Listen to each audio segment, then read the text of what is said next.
Hello and welcome to Express Yourself Scotland podcast, hosted by me, Jade, a millennial dedicated to evolving perspectives and normalising honest and frank conversations regarding mental health. This is a series dedicated to human interest stories and unveiling positive direction. But yeah, that I ended up getting charged for that and was told by my lawyer to expect jail.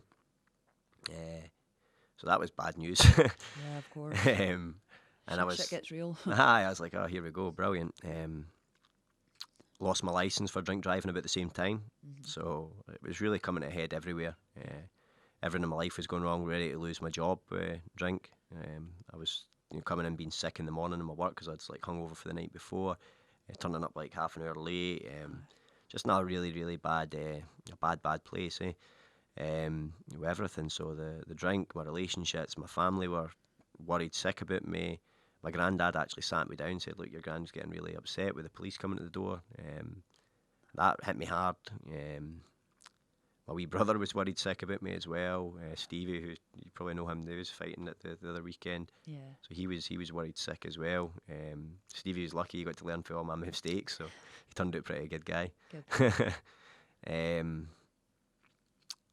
So just all of these things, a combination of all these things, and I was like, this is not going well at all. Had you thought about getting sober, in the process of that? Was that the thing that was obvious to you? Did you think, I'm going to have to come off the drink, or was there just a moment that you thought, well, that's the solution to my problem, Yeah, it was like I spent round about that time when everything was really happening. I thought, oh, this is maybe not fixable. All these things are happening. I've got 2 charges I'm coming up for. One I think I just went to court for. I'd ended up getting 150 hours community service. I had well over £1,000 worth of fines to pay from all the trouble I'd gotten into. Plus I still had this outstanding one with the bouncers that I'd been told to expect jail for. And I'd went out and I'd got really fucked up one weekend, and I remember just on the Monday just sitting in bed obviously hangovers are bad enough, but I was in a really bad way. I remember just kind of thinking to myself, I felt like I got I don't know, a lifetime's worth of information all in that day. Everything that hit me at that point is still true now, and it still helps me in life and guides me, which is crazy. So I just got all this information in my head, and I was like, oh, sat and just thought through everything, why do you drink, why do you do that? Why? I just thought the why behind everything. So why do you do this? Why do you do this? Why do you do this? Why? And I just kept thinking why to everything, and really just worked myself out, worked out why I do things, worked out what I needed to change. And I just thought, right, if I've got absolutely, and just started taking accountability really more than anything. It's an accountability thing. I see it with everybody. It's like if you want to dwell on the past and you want to feel sorry for yourself with anything that happens. You can get caught in a cycle there, and you could ruin most of your life. But you've only got one life to live, so you've got to try and make the most of it, and try and make the people around you and the people that have helped you in life proud as well. So that was a big thing for me with my gran and granddad, and I got all that information, and I just thought, right, today's the day. So that was October 29th, 2007, and I just thought, no more, no more drink. If I've got any chance at all of getting out of this mess, then I'm going to need to do that. And during that time, one of the times I had to hand myself into the cells, even as a sober person, and I paid off all my fines. I got a second job, so from there I started. I worked 2 jobs to pay off the fines that I had outstanding. On my only day off, I'd done community service. I had 150 hours to clear off, so I'd done those. And that sucked. You had to be around all these people that were still in that life, talking shit. And it was hard. I had a really bad temper at the time, so it was hard not to get angry with these people, because you're talking you're sitting in a van with some people that sell heroin, you know what I mean? And you're in a van with somebody that's, and I've never liked people like that, because that's to me the ultimate worst drug. That really tears there's definitely a scale of drugs, and I think that's right on the high end. It ruins so many people's lives. So I was sitting in a van, and some guy's bragging about the fact that he sold a tenner bag that somebody gave them their like mum's wedding ring for a tenner bag and stuff like that. That's the sort of things you're hearing in these vans, and you're like, fucking hell, people are scum. Some people are just proper dirty scumbags, you know. So I was, even just exercising restraint there was hard, because it's hard to hear people say that and not be like, you're a piece of shit, you know. You feel like telling the person that. Absolutely. But you think, well, it's not my business to do that, you know. Just here, get my hours done, and that's it. Because you can't you can only fix what you can fix, but you can't go around fixing all the world's problems, you know. No, you can't. And even being part of that, though, obviously through that process, you were consuming your time with 2 jobs and then doing the community service, you know, and even having to have that restraint on that day. Yeah. Obviously, like, it teaches you a lot, doesn't it? Aye, definitely. And my second job was in a pub as well, which is crazy. So I just wanted to test. I'm a big believer in I say this, and this is just me as a person, because this is how I feel about things, but I'm a big believer about doing things yourself, and like, I like to help myself, and I take a lot of I feel like I can take a lot of pride in stuff if I've done it myself. Yeah. So the stopping alcohol thing, I never used anything. There's other people, they might want to use something like the AA or whatever, or something that, you know, use a support network. But for me, I always take pride in doing things myself. It's just how I am as a person, and it's the same with any addiction I've ever had in my life. I've got a crazy addictive personality, and I've realised that about myself over time. Some people are solution finders, and obviously you're maybe good at finding solutions. Yeah. Some people just need a bit of guidance. Aye, so I'm just saying that's how I done it, but I wouldn't recommend that, because everybody else I've seen try and do that, it doesn't usually go well. I think you're better having a support network for most people. But yeah, I just made that decision. I completely stopped on that date. Worked towards just took it every day. The main thing was I wasn't happy with who I was as a person, so I just had to keep working and trying to be a better person, and that was like my foundation. Was just to try and, you know, try and be a good person, try and be a good person, try and be a good person, and just try and work on that. That's all I was trying to aim to do, was just trying to work on being a better person, because I wasn't really happy with who I had become. So what did a better person look like to you then? So not lashing out was one. So having more restraint was a big thing. You know, just having a bit more restraint, because for me, I had all these ongoing problems. You know, like with guys that had hit me with bats and things. That my biggest problem was that if I seen somebody that I had a problem with, and that we had fights or anything like that, they knew that I would always fight them on sight, which is quite bad, but that's just how I was. That's I had decided that in my head. I kind of trained myself to deal with confrontation really, really easily, to the point where I wasn't afraid. I just trained myself to deal with confrontation, so that I wouldn't shy away from it.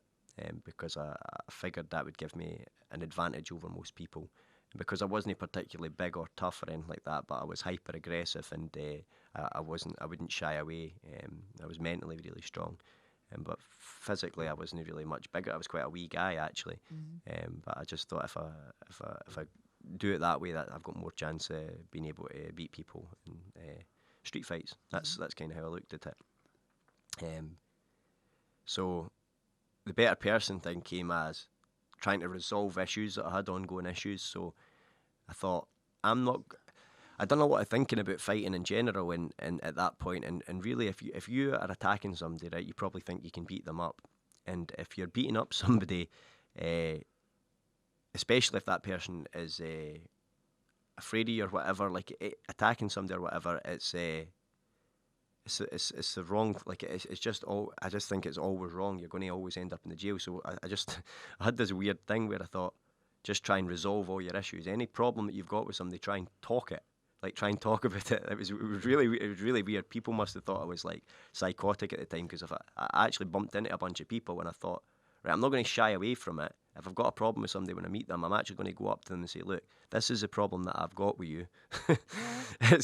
People must have thought I was going psychotic, honestly, at the time, because I'm sober, and I was still going out to clubs and stuff. You know, if I had to, if it was like a birthday party or like a birthday night out or whatever, I'd still go out. So you're still bumping into some people I had problems with. I was trying to deal with everything head on and go up and say, look, this is a problem I've got with you. you know, you hit me with a baseball bat, I'm going to give you an opportunity to apologise for it. Uh-huh. And we can either leave it at that if you apologise, or we can go outside and we can fight it. And that's so I thought, right, that's the best way to deal with it.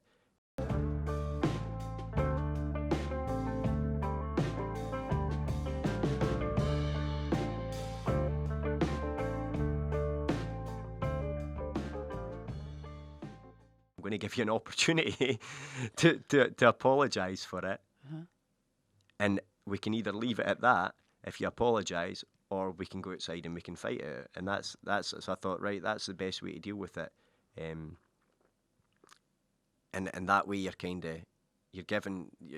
away that option of violence, and you're just trying to stay away from that kind of lifestyle. So I just thought, right, stay away from getting involved in fights outside, in the streets and things like that. It's just, I thought, right, just try and resolve things and try and just live a normal life. That was pretty much as far as it was going. So it was quite difficult. It was weird conversations to have, but I just thought, this is literally the only way that I'm going to manage to stay out of the jail, because I just realised that there's an endless supply of people that want to fight and get involved. After that, and managed to kind of start to sort my life out gradually. Managed to get the community services all done, pay off the previous fines that I had, and something really good happened for me, which would have been really challenging if it hadn't. But the thing with the bouncers, it ended up getting lost for some reason for like a year and a bit.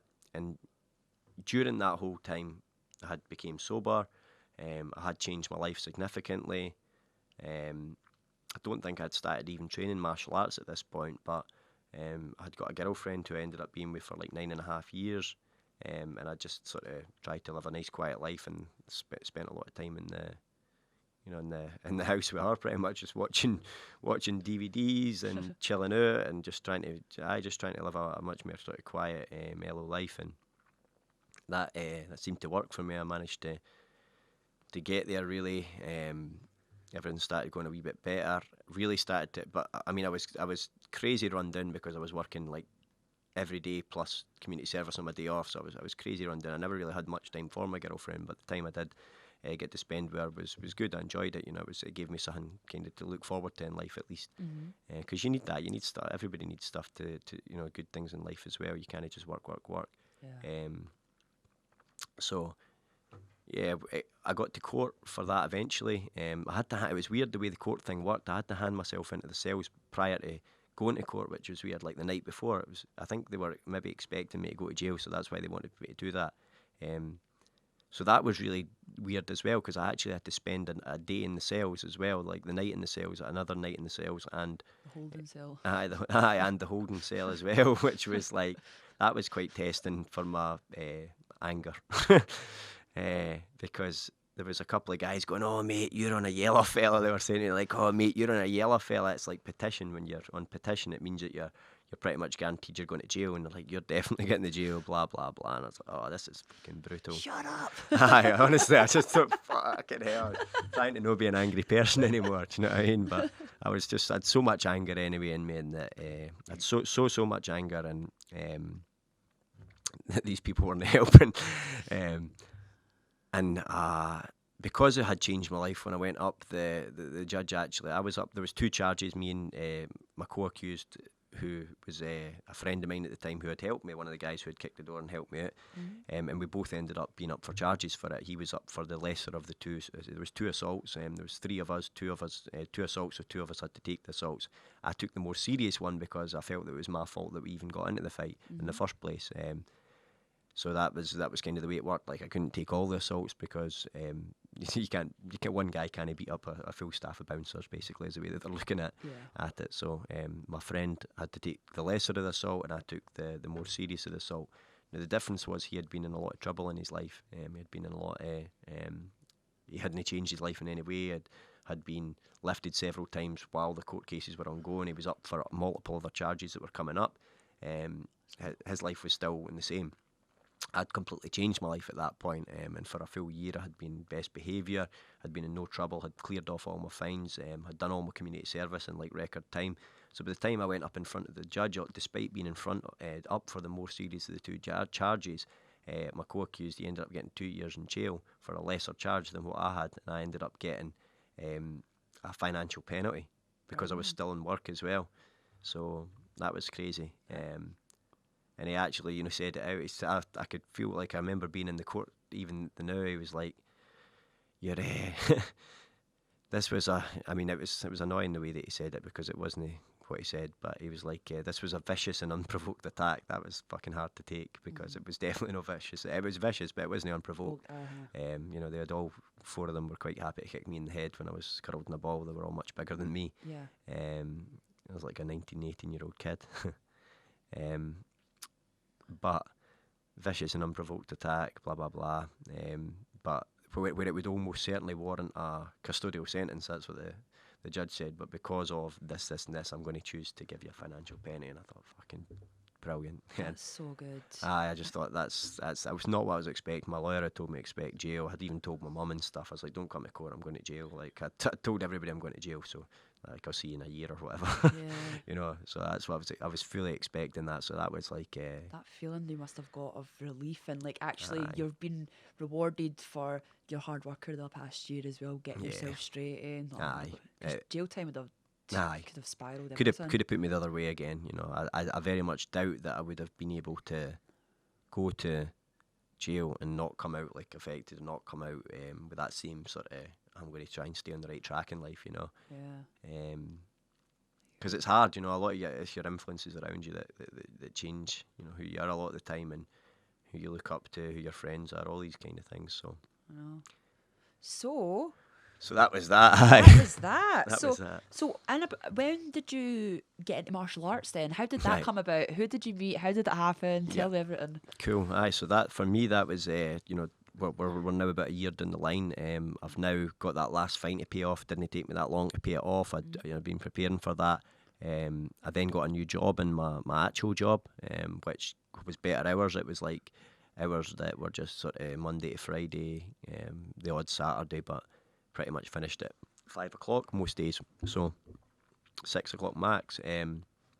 So that changed my freedom, and being in that cell and stuff, it gave me a massive appreciation for freedom. See, that whole year just thinking I was going to get my freedom took away, like I just realised the value of freedom and how important that actually is, and how massive freedom actually is. It's crazy how much that gives you, like even just the freedom to be able to go to a country that you want to go to, or the freedom to do what you want to do, to pursue your own interests. Like all these things went through my head while, in that year, just how important freedom actually is and how much we take it for granted in this country, because some people are born and they don't have a chance even from the start.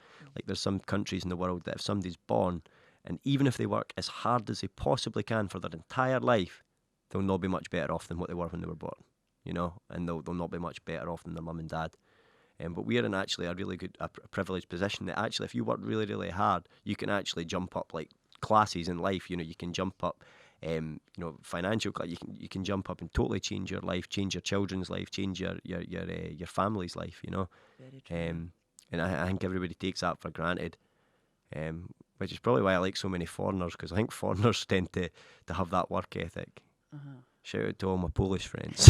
But that's what I see, like work ethic's massive, and if you just realise that if you work really, really hard, you can actually make big changes to your life. And that I thought about that for that full year, and all the interests that I hadn't pursued in my life kind of went into my head. It's like up until 13, I had so many interests, so many things I was into, I had so much creativity, all these things, and the alcohol totally killed that. The drugs and alcohol killed all my dreams, my creativity, all of that for 7 years.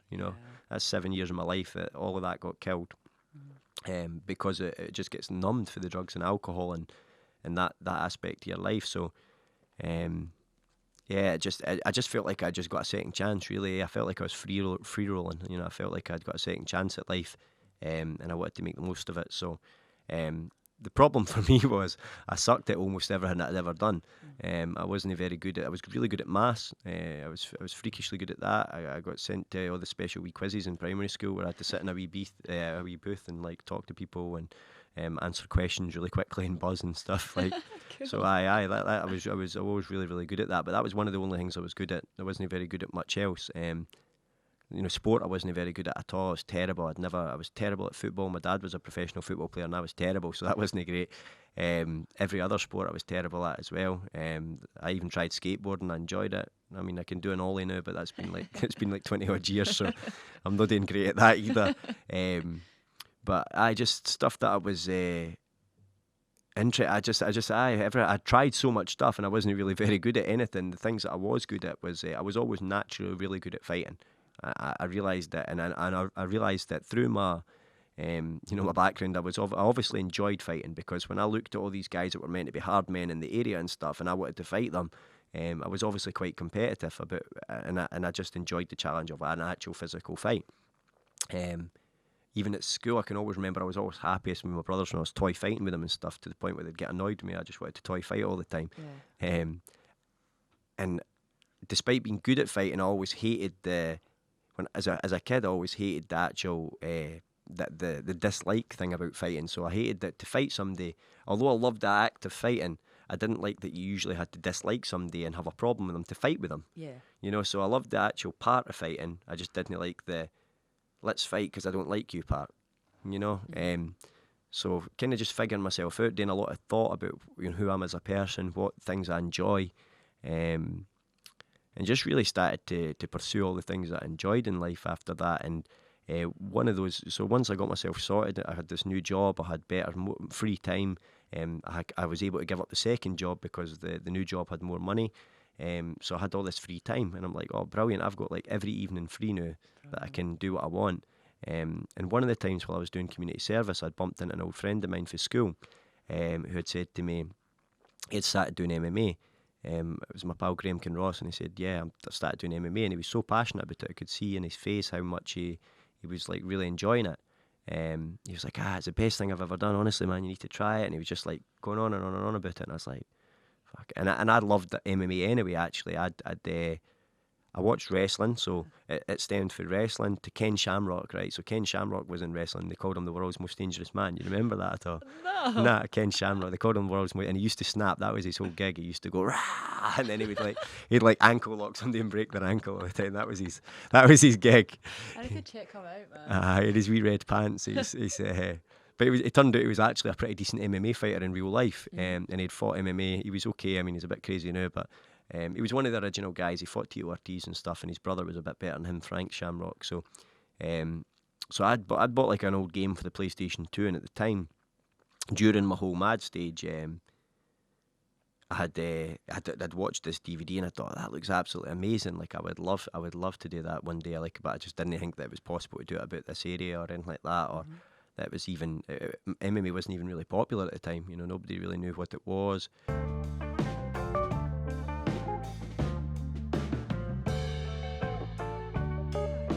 That looks absolutely amazing. Like I would love to do that one day. But I just didn't think that it was possible to do it about this area or anything like that, or that was even MMA wasn't even really popular at the time. Nobody really knew what it was.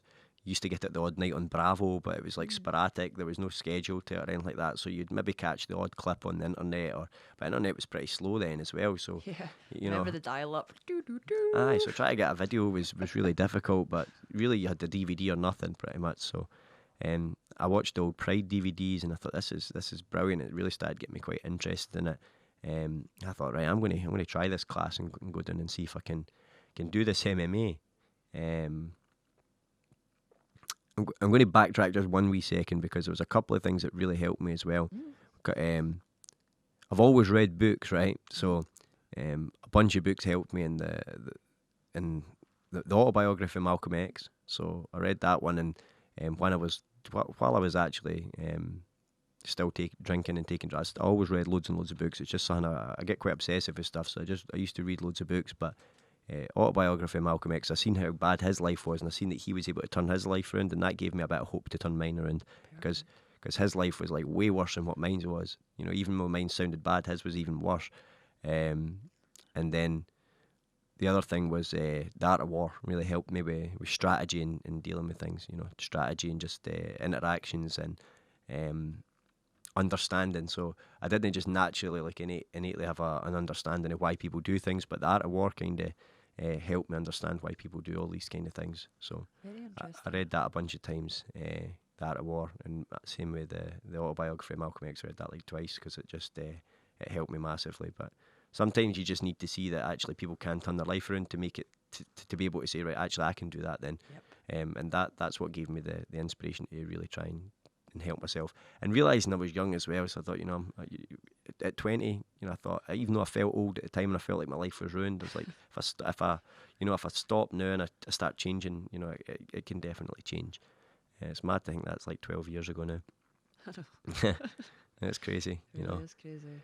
But yeah, so where were we? I go down to my first martial arts class, and then, funnily enough, Jamie Foxton, the guy that I was telling you that I'd helped out because he was getting picked on for singing, and that gang was he was at the class as well. So I'd heard he was going, so I phoned him and said, look, is there any chance I can jump down with you this class? So I think that's really important as well, because a lot of people, it's hard going through the doors in an MMA gym, especially back then. It was really, really hard because people didn't really like. It was weird. It's like they didn't want you to start. Yeah. That's it. That's not the coach, but like the people that were in the gym. It was, people are really friendly and welcoming now in MMA gyms. But back then, it was almost like they didn't want you to start. Yeah. That's certainly what it felt like to me. It was like, who do you think you're coming in here? Like, why do you think you're tough enough to come in here? So Jamie was like, yeah, I'm going down. I'll come down with you tonight. Brilliant. So I went down with him, and I knew a couple of faces and stuff. It was really good. I had phoned my friend Graham Conross to ask about it. Where's it on? What time's it on? And stuff. So managed to get to my first class, and I was just blown away. I absolutely loved it. It was like a judo club I started at a wee hall in Sauchie, from Josh Gavin's school. Josh was my first coach. He was an amazing coach, amazing person, and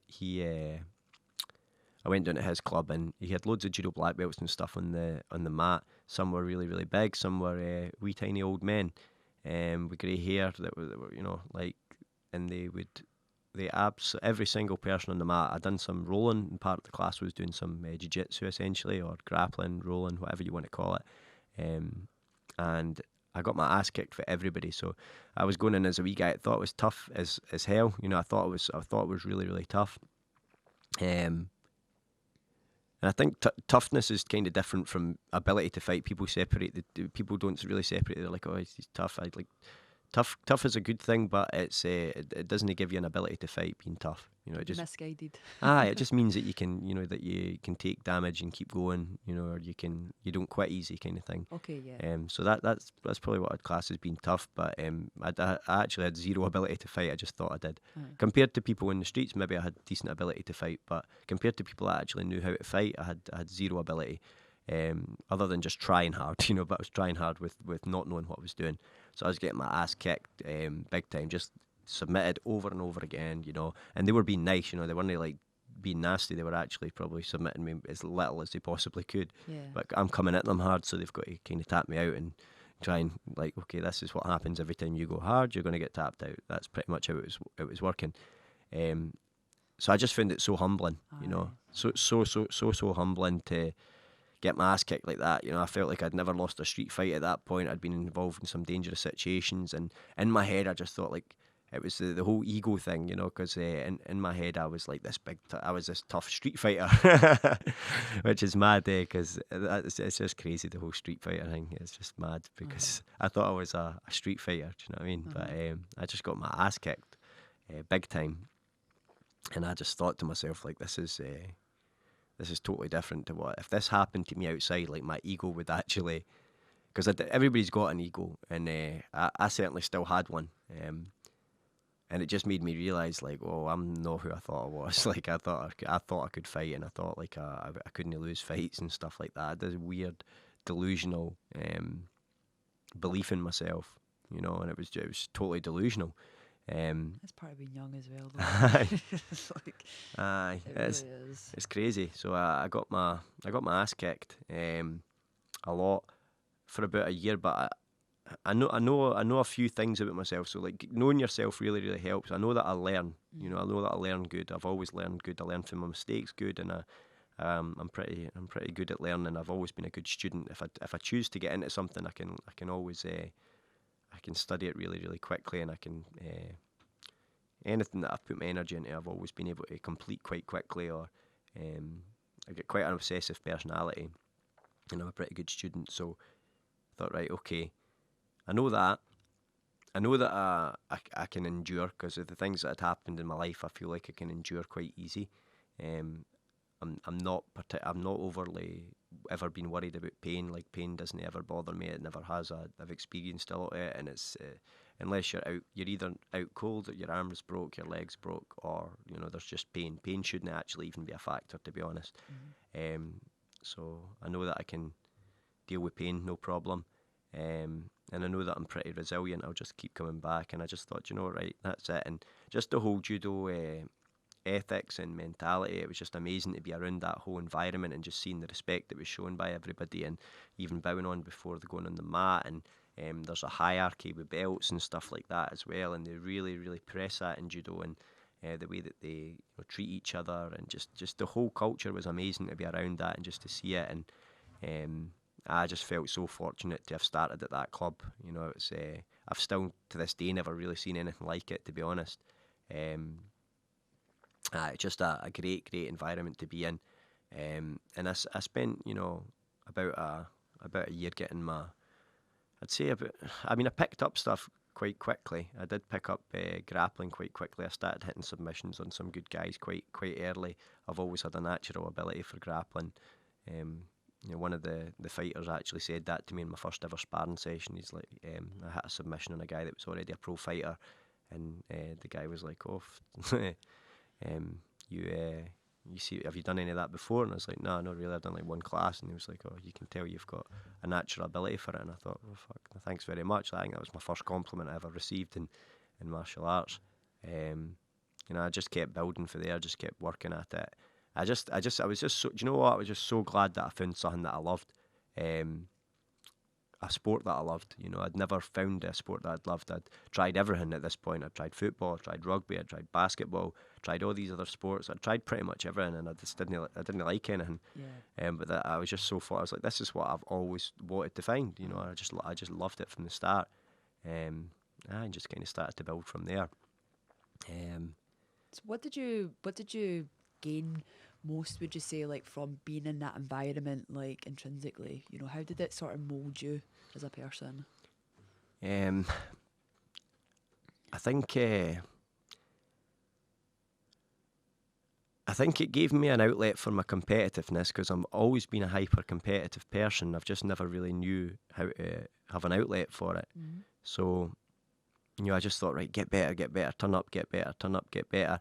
My coach was really great at mentoring me with the right thoughts to have. Mm-hmm.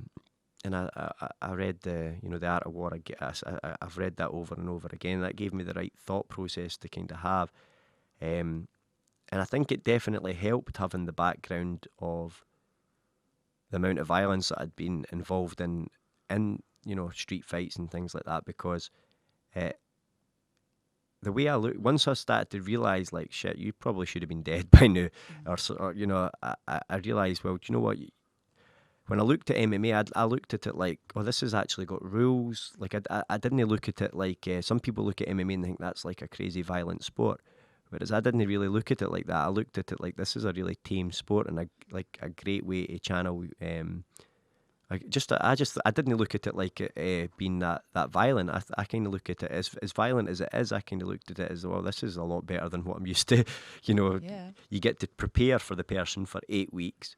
They've not got any weapons on them. It's only one person. They're the same weight as you, and there's a referee if it gets too bad.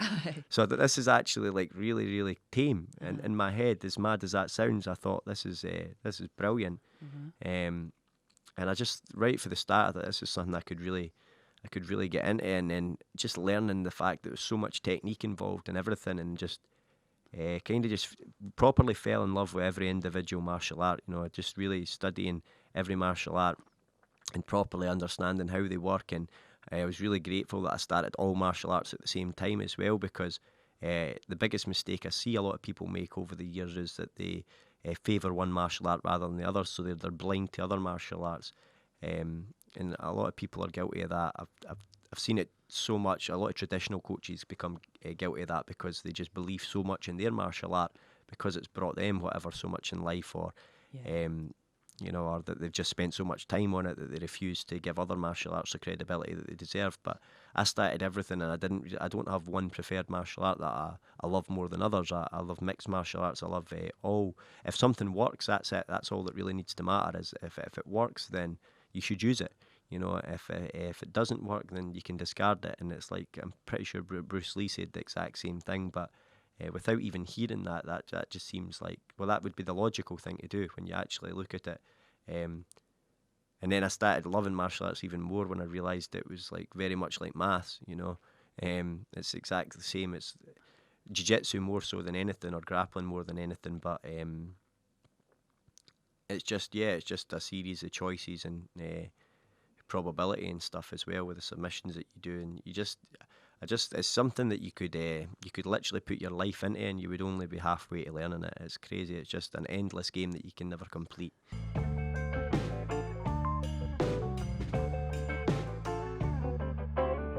And the changes that it had in me, I can see those changes in other people, and and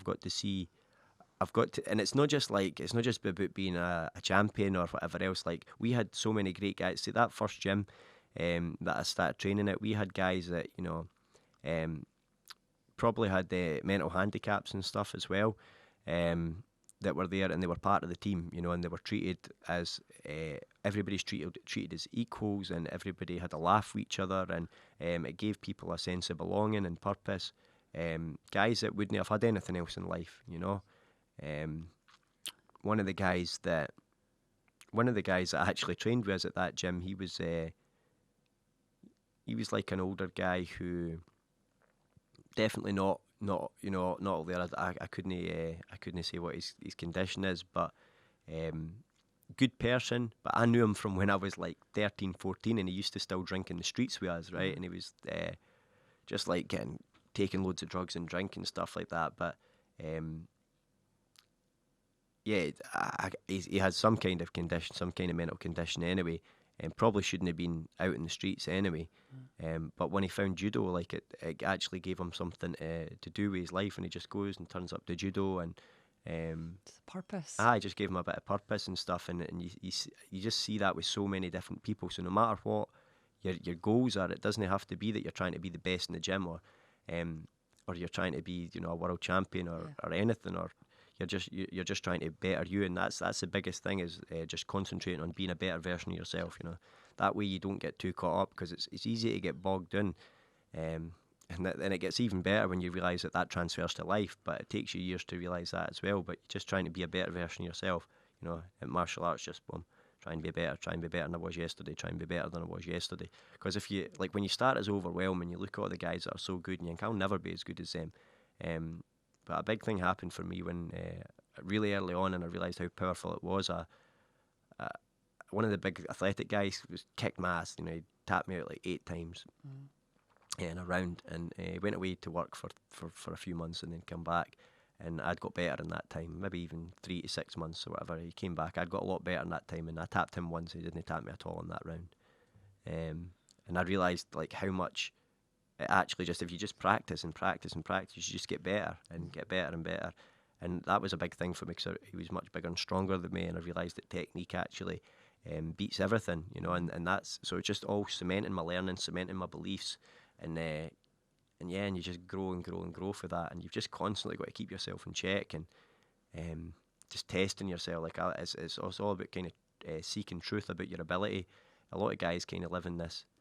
It's like the song "The Confines of Fear." Everybody kind of lives in the confines of fear of their own ego and what they think of themselves. But if you just stay in that, you're just never going to change. You're never going to grow and develop. But I would just put myself in situations all the time where I'm trying to get better. I would start travelling and just training with different partners. I think I've probably rolled with, you know, trained and sparred with nearly everybody in Scotland at some point or another. I've visited nearly every gym, because I don't want to kid on to anybody that I'm anything I'm not. Like, I want to see where I'm. You know, I want to see where I'm with everybody. If somebody's better than me, and I figure stuff out really well. So if I roll with somebody 10 times, if they're better than me the first 5, usually I'm going to be better than them the last 5. You know, I figure people out really, really quickly. Yeah. Figure think out really, really quickly. I can make adjustments, and but it's sometimes better to find out in the gym than find it out on a big public stage or whatever. You know, so just keep testing yourself as much, you'll just grow and grow and grow. And it just steamrolls really for that. So just having consistency, perseverance, and obviously purpose as well. Yeah. Yeah, I think so. It's helped me massively over the years. I've managed to get, and like I say, yes, I think just realising you're never the finished article, realising you can always get better. And there's loads of times in your martial arts journey that you end up needing to check yourself as well, because you get a bit ahead of yourself. Like I've made that mistake like 3 times in my career, which is crazy. You think you would only have to make it once, but I think like 3 times I've maybe got a bit ahead of myself. And if you in martial arts and in fighting, if you have an unrealistic expectation of your ability, like the consequences are devastating. Yeah. So you've got to just constantly be humble and really try and stay in line with what your actual ability is, and never get too ahead of yourself. And because it's the hardest thing is people always hype you up. Yeah. That's the worst thing. People are always like telling you you're going to do this, and like I had that all my career with people saying like, oh, you'll go to the UFC and shit like that. And as much as I never listened to it, it made it a lot easier when you don't get there, But it's like people are just trying to be nice, and for whatever reason they're trying to attach themselves. But all through my career, I seen people. At first, kind of everybody was saying you're not do that. It was kind of weird actually. Loads of people. My first few fights, maybe my first 5 to 10. Everybody was saying, "Oh, he'll not win that. He'll not win that," and that was great. I love that. Like I love when people say I'm not going to do something, because then I usually do it. So I actually prefer being an underdog and prefer people doubting me and stuff. It gives me more incentive. And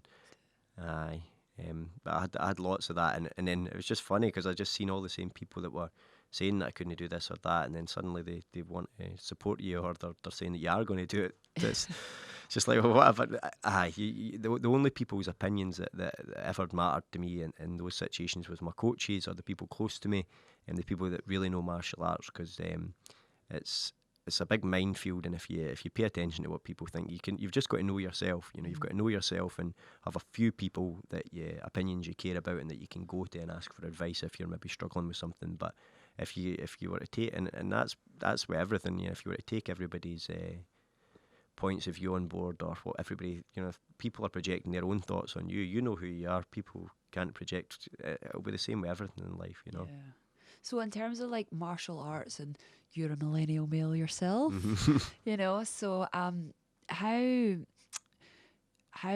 do you think, or what advice would you give to maybe millennial males that were considering getting into MMA? What would you sort of advise for them? I think for anybody I think you've got to love MMA to do it. And it's because it's I think martial arts is great, but for MMA in particular, it's just a bit different than most sports, because it is fighting, and it's not to say that you won't get there, but you've got to love it. If you don't love it, then there's not really any point in doing it, I don't think, because it's the consequences are too bad. You might get away with a few fights, but if you don't love it, there's no point in doing it. Because you could do it for training, but actually competing in it, you could get seriously hurt if you don't love it. You've got to be obsessed with it, to be honest. It's not something you can take half-hearted. You've got to give it absolutely everything. I think you can still get the same benefits out of training in Brazilian Jiu-Jitsu, and training in Muay Thai, and training in any of these martial arts, and particularly grappling martial arts are great for it, because there's a lot of great stuff happens with grappling martial arts. A lot of humility, a lot of people helping you out, a lot of camaraderie, all the great things. You still can get that for just training. For just training. Yeah. But actually competing, you've got to love it, and you've got to have a lot of drive if you really want to compete. It's not for everybody, and it doesn't need to be for everybody, to be honest. I've seen it change a lot of people's lives that haven't competed. Just whether it's losing weight, or I've seen people lose stones and stones of weight, and it's changed the way that they feel about themselves. It's changed their confidence within themselves. It's changed, because that's a big thing for men, is walking about feeling like you can protect yourself. That's a massive thing. It would stop a lot of weapon crime and stuff if you just feel like you can protect yourself. Of course. It also stops you, walking about with that kind of attitude. I don't know if you've noticed that in Scotland, but a lot of guys walk about like angry all the time and being like that. But if you like, see if you genuinely feel like you can protect yourself, you don't actually have to walk about like that. You can just walk about being nice to everybody, and then if the time comes, you know that you've got the ability to prprotect yourself. Of course.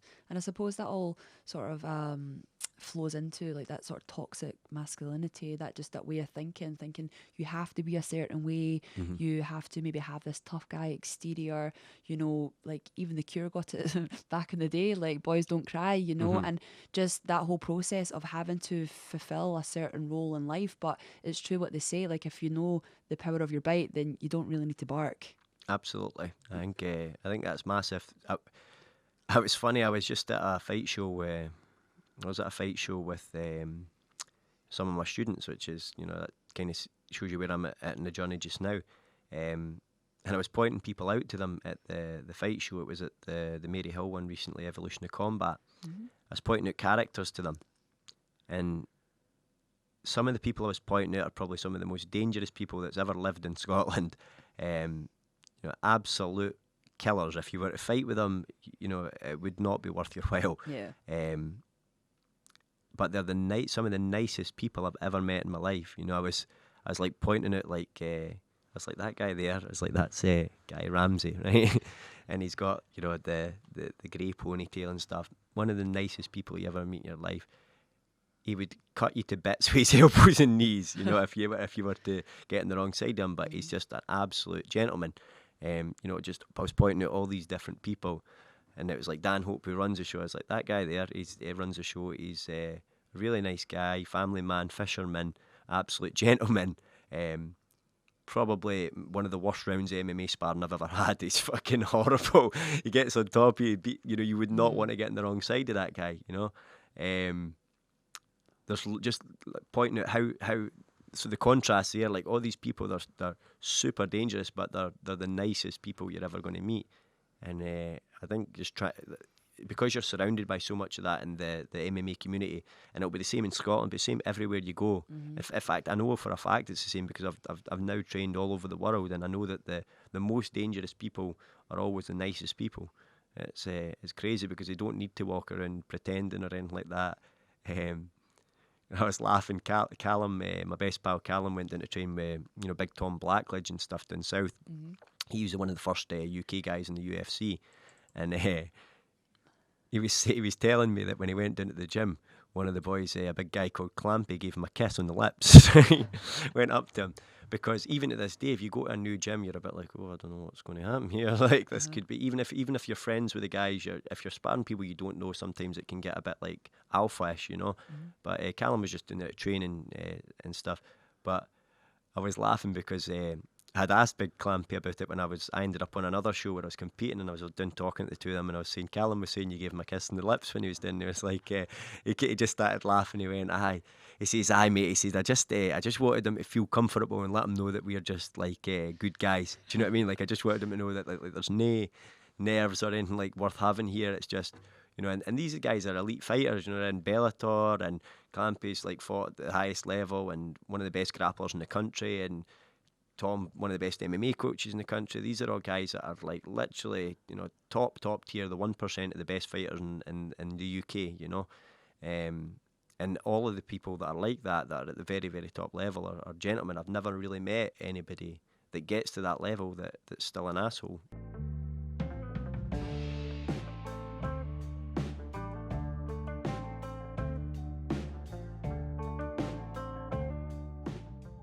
The more that you train martial arts, you can't help but become a nicer person. Yeah, it speaks volumes, that, doesn't it? It really does, and that in itself is a tale to tell. You are the head coach at Submission Factory, so how is that going there? Tell me about that. Yeah, that's going amazing. So for me, I've always loved coaching, and sometimes the feeling of helping somebody else win usually feels better for me than winning myself. You know, there's certainly some wins where it's felt amazing, but a lot of winnings came easy to me because I understand things quite well, and it's almost like I've had a bit of a cheat code with some wins. That's what I kind of felt like. Matrix. Just like Jiu-jitsu. Jiu-jitsu, because you know 10 of my wins in MMA were by submission, and a lot of them were first round submissions that And that's just because I know a game better than them. Really, that's pretty much what it comes down to. And I've seen how over the years in the gyms, I've seen how hard people work. Some people work really, really, really hard and they can't get a win. And it's horrible to see that when you see people like put their heart and soul into it and they struggle to get wins, and it's maybe just because they're maybe working hard but not smart or whatever. You've got to get the balance right, and strategy and stuff comes into play. And I've always loved trying to help people get there because it's had such a great impact on my life and a positive effect on my life. I love to try and pass that on to other people, and I know how it changed my life as well. I think the best fighters, most of the time, I've always had a bit of like I usually just say they've got fire in them, and what that usually means is something's happened to them in their life that they can use that energy. So they've got lots of energy that's going to last for a long time, a fire that's going to last for a long time, and you can use that in different ways. If you've got that energy, you can either use it and put it into positive things or negative things. If you put it into negative things, it's going to always pay you back negatively. It's going to end up just going down a negative cycle.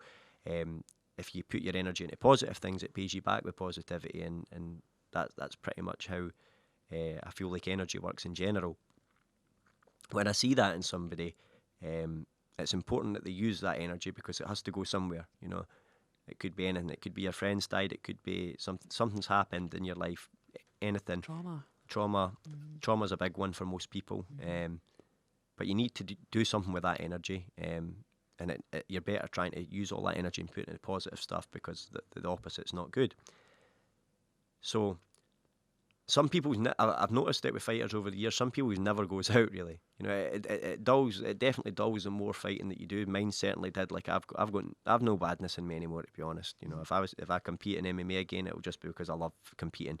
I've got zero will to hurt people anymore. It's just kind of part of a game that happens. Certainly when I started, I had a lot of that, but I see that in a lot of people, and I love trying to help them channel that energy and to use it positively and to put them in the right direction and see the positive impact it has in their life. And I just feel like that's something that I can do. It also helps that my actual job is training people. Oh yeah. So the company that I work for have invested a lot of time in me to help me understand the learning process and also to understand how people learn in general. Learning methodologies, embedment, things like that really, really helps. There's with martial arts coaching, it's all transferable, and I can get people to that. So I feel like my skill set is all directed towards that. I care a lot about people. I like to see people, actually do well, especially my students that you spent a lot of time. It's impossible not to care for them, and I get such a great feeling for seeing people win. That sometimes it's actually better than winning myself, and when I first started as well, it's a big part of that was I had to travel a lot to learn what I learned. Pretty much let's just say 10 years, spent 10 of that years learning for the best coaches in the country and the world. I've travelled all over the world to learn. I've travelled to Thailand to actually learn from, the Thais at Thai boxing. I had an amazing instructor, John Craig, and Brian Stevenson also was my instructor, who was a successful Thai fighter. James Doolan, for me, one of the best coaches there's ever been in Scotland, really one of the best fighting minds there's ever been. I've learnt so much for him, not just in terms of martial arts technique, but also in the way that he trains fighters and the way that he corners fighters. Loads of different things that I've actually took from not just what he's taught me in terms of my Brazilian Jiu-Jitsu and striking and MMA, but also in the way that fight strategy and even session planning, things like that. I've learned loads from him.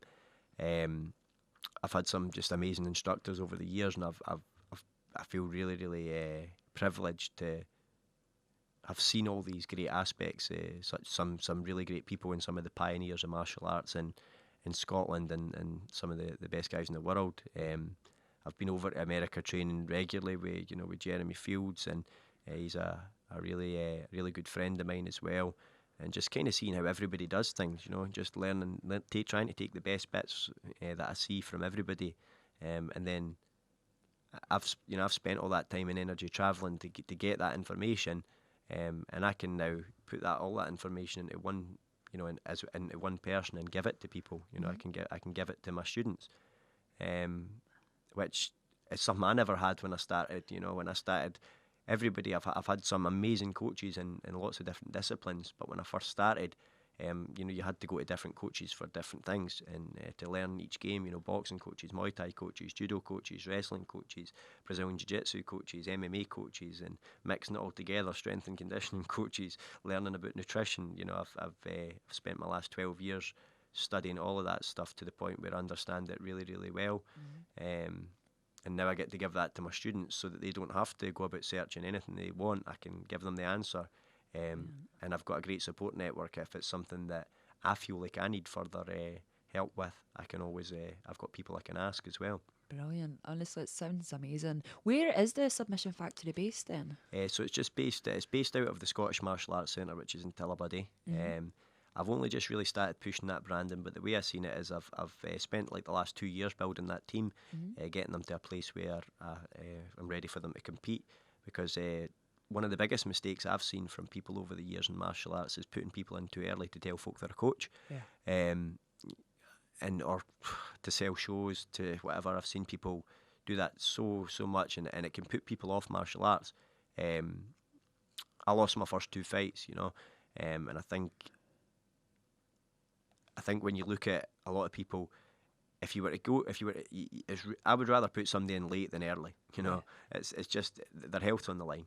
You've got to be smart about it, because some people don't have, like, it's hard when you lose a fight. It's really, really hard because you have all these beliefs in your head about, like, my first fight, I thought I cannot lose. Like, I went out and I felt like I was invincible. You know, in my head I was invincible. I couldn't lose. I was like all these thoughts in your head, and then, you know, I got beaten a minute.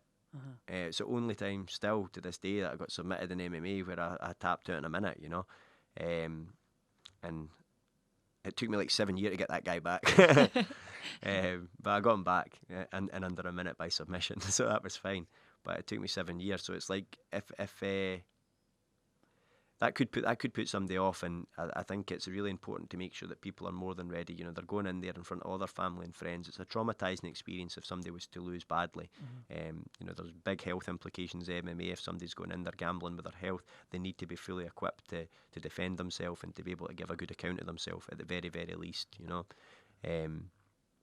it's you know, it's a serious sport, and I try to make sure people understand. And I don't think people really understand how much that is, because some people are too game for their own good, and some people are like the opposite. You know, some people are too game for their own good. They're just, let me fight after like 5 days. Do you know what I mean? They're like, when can I get my first fight in the third class and stuff like that? Some people are like that. But do people need to come there with the intention of they're going to go on and fight, or can they just come there for the intention of the martial arts side of things and just learning the disciplines? Yeah. So for me, I like my classes to be very, very hard. And I do that intentionally because there's so much bullshit martial arts out there, and if you're really going to learn to defend yourself, it's going to be hard. Yep. That's it. You know, it's never going to be nice and easy. It's never going to be you know, let's just do a couple of moves, and then, hey, you can go about telling people, I know how to do this move. You know, like, there's a lot of that out there. I don't know if you've seen any of these fake self-defense videos and stuff on Facebook, but for years martial arts I've like get a really bad rap for that, and there's so many people that are like black belts in this and black belts in that, and some kid on martial arts that take a couple of years to get the black belt, but they wouldn't actually even beat up a guy in a street fight. Yeah, you're just a normal guy that's not trained a lot of the time. You know, it's a shame, because there's lots of, like, traditionally martial arts are like that. There's some martial arts that are super legit, and if you're at a good level at that, you're going to beat up most guys and defend yourself. But there's a lot of martial arts out there that wouldn't actually give you a good chance of defending yourself. So that's actually really dangerous. You know, when you think about that, if you're walking about thinking, I'm a black belt and whoopsie-doo, you know, I'm a black belt and whoopsie-doo, and I don't know if that's a real martial art, but that's what, you know, a lot of them are just renames that are made up like that, and people are like, yeah, I know how to do this. Watch, if I grabbed your wrist, I would flip you, and, you know, it's not true. But people believe this in their head, so my classes will always be really, really hard. You don't have to want to compete to be in my classes. They're not for people that just want to compete. It's for people that really want to learn to defend themselves. And that might involve things being really hard in the gym, being put in tough positions, grappling hard, working really hard in the gym. But the only way I believe to learn to defend yourself is by going through these situations and actually, putting it to practice. It must involve some live sparring. You're never going to learn how to defend yourself unless you actually spar. Yep. Like when I first had punches through at me, I was shying away and stuff. Like for somebody that really knew how to punch, like the first 6 months, people trying to punch me like boxers. Can't avoid that. Like genuinely, because you've got somebody that's completely trained at what they're doing. They're like, and you can tell they're totally composed. Some of them are pro boxers and that, and I'm like, shit. I thought I've only had a couple of street fights here, and people, I'd even learning how to take a punch, like you're moving away from the punch and stuff, and just reacting, and like it's just learning to be composed in those kind of under fire situations. Learn how to compose yourself. Generally, the one thing I've learned more and more for coaching lately, and just observing it, is usually the more composed fighter wins. So whoever's the more composed person, because usually the composure comes from the belief in themselves and the belief in their skill set. So, I've started to see that more and more. But yeah, it's tough, and it's like people always ask us, do you think I've got a chin, or do you think I could be a good fighter? Like I 100% believe that anybody could be a good fighter. Like I believe you could give me anybody in the world, and if they've got an able working body, I can get them at a point where they can defend themselves against a normal person easily. I believe I could get anybody there, but it's not going to be easy. No. Some people it'll be easier than others. I've got some guys that I've got a guy that's been in my gym. He's trained for 9 months. He just won the absolute division in the Scottish grappling there. I've only trained him for 9 months, but he comes in, he trains very, very hard every single session. Gives me his full attention. If I tell him something, he always listens. If I give him a lesson, he always does it. He's working hard on his own strength and conditioning, things like that. So how quickly you get there totally depends on the amount of dedication and attention you want to give to it. It's just. But what I would say is to the guys that do want to compete and to get there fast, you've got to give it 100%, or you're losing the race. Yeah, I hear you. So we're going to wrap things up basically now. But what I would like to do, and I'll put links up to where they can get in touch with you for maybe like Submission Factory if they want to get involved. Yeah, absolutely. Is there any particular links that you want to say out now so people? Just even on the. You can contact me on Facebook if you're interested in classes. I've always try and reply to everybody that messages about it, despite getting about a million messages for people on a Monday and when they come off the drink. But do you know what? Maybe like 1 out of 100 will actually take up and do it. But I would just say, do you know what? Just go for it. It's always going to be tough. The people are in the classes are always great and really, really welcoming. It's you've just got to try and make the leap. That's it. Perfect. Well, I'd want to say thank you very much for your time today and your brain and just sharing your story. I'm sure it's going to help many people, or at least they'll enjoy listening to it, But yeah, it's been insightful. I've enjoyed going through this journey with you as well, and thank you so much for being my first guest on the podcast. Thanks for having us, Jade. Cheers. No, absolutely. Thank you.